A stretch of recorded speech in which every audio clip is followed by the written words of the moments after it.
So here we are at the 7th hole, and this hole is not actually inspired by a MacDonald hole. This is your hole, Tom.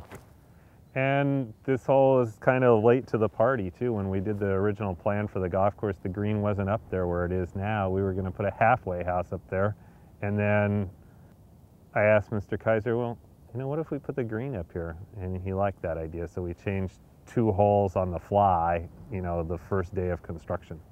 So this is not where the original green was then? No, and it seems like an obvious place to put a green now, but that dune was about 20 feet higher to start with, so I really hadn't thought about putting a green up that high. We had the whole plan to play more into the base of this hill here, and then, you know, put a halfway house up on the ridge with a great view of the ocean. And when we were walking through the routing, just as we were starting construction, I said, well, you know, I can't see if this is number 7 and 8T is way over there, I can't see people hiking way up there to go to the halfway house. So, you know, maybe we should, do you want me to think about building the green like halfway up the hill? And Mike said, could you do that? And I said, yeah. And, you know, and then we walked up along the top of the dune. There was a narrow footpath going up along the top of it. As we were walking it, I could see that even though the dune was a lot taller, it was really, you know, it was just like that, where it was very narrow, and it came down about 20 feet, and then there was a shoulder out on the back side of it facing the open, and I thought, well, we could cut it down to that height. Yep. Is it conceivable to say that this might be the first great golf hole in the world to be created because of a halfway house? It might be. But as we'll walk up there and have a look at the view. You can see it's worth building it to get up there.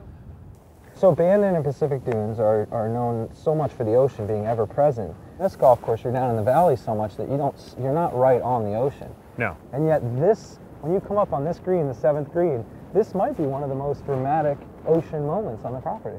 I think it certainly will be. And you really have you have it in 3 spots here. When you come up over the dune on number 3, because you've been totally hidden from it before, and you get the big long view of everything. And then you sort of forget about it again for 2 or 3 holes until you get here and you walk up on this, and it's just a spectacular look.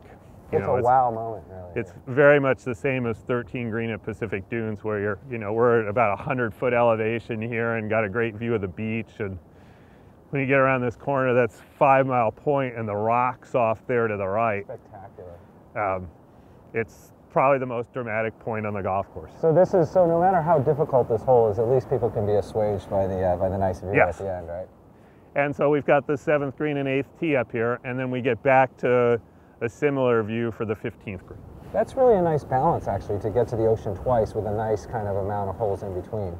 That's a big part of the routing. I mean, you know, you try not to, when you've got a great feature, you try not to use it up all at once, but, you know, spread it out if you can, and, you know, mix up the holes instead of just getting to the ocean and playing 2 or 3 holes along the ocean and then gone and you never see it again.